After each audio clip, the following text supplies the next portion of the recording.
पुपरी के प्रखंड के प्रांगण में जितने ने हमारे साथी ने मूर्ति अनावरण करने का काम किया है, मैं उनको तहे दिल से धन्यवाद देता हूं।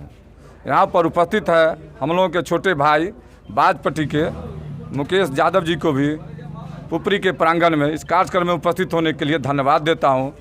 साथ ही हमारे प्रमुख सुधा देवी, उप प्रमुख मुर्तजा जी, बल्हा मकसूदन के मुखिया राम बाबू प्रसाद यादव जी, हरदिया के मुखिया राजन जी, हमारे जनता दल के वरिष्ठ नेता जफरुल्ला खान साहब एवं तमाम आए हुए कार्यकर्ताओं को इसमें हमारे जिला परिषद भी आए हुए हैं।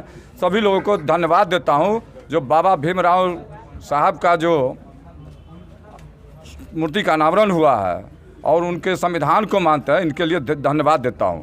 बाबा साहब ने जो कानून बनाए, आज उसी कानून का देन है कि बतनाहा में दलित का बेटा विधायक बनता है, गया में दलित का बेटा एमपी बनता है, सासाराम में दलित का बेटा एमपी बनता है। ये बाबा भीमराव अम्बेडकर देन है।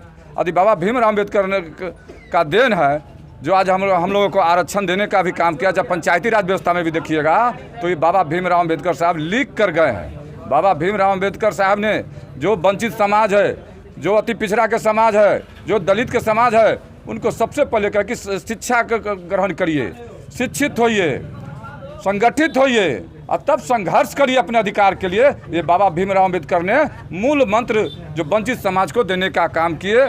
और इन्हीं बातों को कहते मैं अपनी बातों को समाप्त करता हूँ। जय हिंद, जय भारत, जय भीम। पुपरी अनुमंडल के प्रखंड कार्यालय पुपरी में बाबा साहब की मूर्ति का अनावरण किया गया है।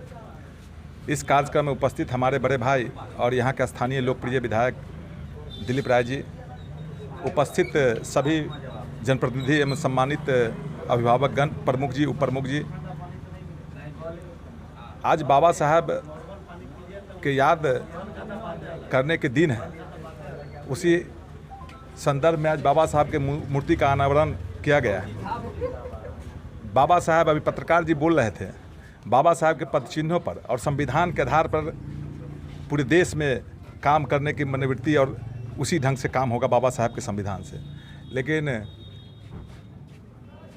धर्म के आधार पर आज के भी परिदेश में धर्म के आधार पर जो लोग करते हैं और बाबा साहब के मूर्ति का अनावरण और करते हैं कि बाबा साहब में विश्वास रखते हैं, मैं वैसे लोगों को भी कहना चाहता हूं और अपने स्तर से आग्रह करता हूं, जब बाबा साहब के पद चिन्हों पर और बाबा साहब के मूर्ति का अनावरण हुआ है, बाबा साहब के संविधान के आधार पर हमारा देश चलेगा, न कि धर्म के आधार पर चलेगा। हमारा देश संविधान के आधार पर चलना चाहिए और संविधान में सभी लोग को विश्वास रखनी चाहिए। और सभी लोग से आग्रह है, जब बाबा साहब के जब अनावरण में बाबा साहब के पुण्यतिथि मनाते हैं तो सभी लोग बाबा साहब के संविधान के आधार पर चले और उनके संविधान में जो लिखे हुए कार्यों पर चले। बाबा साहब सबके लिए, मतलब मुझसे अगर पूछा जाए तो वो न ही सिर्फ सिंबल ऑफ नॉलेज उनको कहा जाए, बल्कि वो हर एक व्यक्ति के लिए एक प्रतीक है। जो व्यक्ति वंचित है, जिसको समाज में स्थान नहीं मिल पा रहा है, चाहे वजह कुछ भी हो, चाहे वजह हो सकता है कि आप गरीब हो, इस वजह से भी नहीं मिल पा रहा हो, चाहे आपकी जाति छोटी हो, इस वजह से आपको नहीं मिल पा रहा हो, चाहे हो सकता है कि आपका धर्म कुछ अलग हो, इस वजह से आपको नहीं मिल पा रहा हो,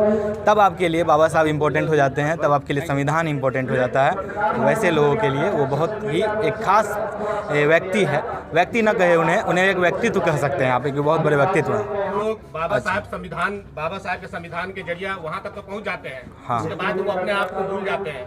वही एक दिक्कत है, वही एक समस्या है जिसको मैं देखता हूँ। और वही अभी थोड़ी देर पहले लोग बोल रहे थे कि बहुत सारे लोगों को बहुत कुछ याद रहता है, बाबा साहब की जयंती ही याद नहीं रहती, जो बाबा साहब के बल पर वहाँ पहुँचते हैं, जो कि गलत है। अगर मुझसे पूछा जाए तो कि वो गलत है कि बहुत सारे लोगों को ये आपको इम्पोर्टेंट है सबसे पहले कि आप ये बताएं लोगों को, आवाज़ क्लियर है ना, सबको आप ये बताएं कि आप जहाँ तक आए हैं आपका रास्ता क्या था, वो जर्नी तक आपको सहयोग सबसे पहले किसने किया। सबसे पहले तो मुझे लगता है कि आरक्षण तो आप बाद में रखें, आपको अधिकार ही पढ़ने का मिल गया, ये बड़ी बात है।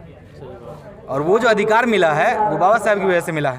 तो उस अधिकार की वजह से आप यहाँ तक अगर पहुँच गए हैं तो आप बताएं लोगों को, ये आप बताएं, ये आपका सिर्फ काम ही नहीं है बल्कि ये कर्तव्य है आपका, जिसको आप बताएंगे हर जगह जा के। ये हम लोग करते भी हैं। हम लोग अक्सर, मैं भी आज भी बोल रहा था ये चीज़ कि शिक्षा वो शेरनी का दूध है, जो पिएगा वो गुर्राएगा, तो वो ज़रूरी है। तो आप उस शेरनी के दूध को पिएं और उसका जंगल पे राज करें, ये ज़रूरी है।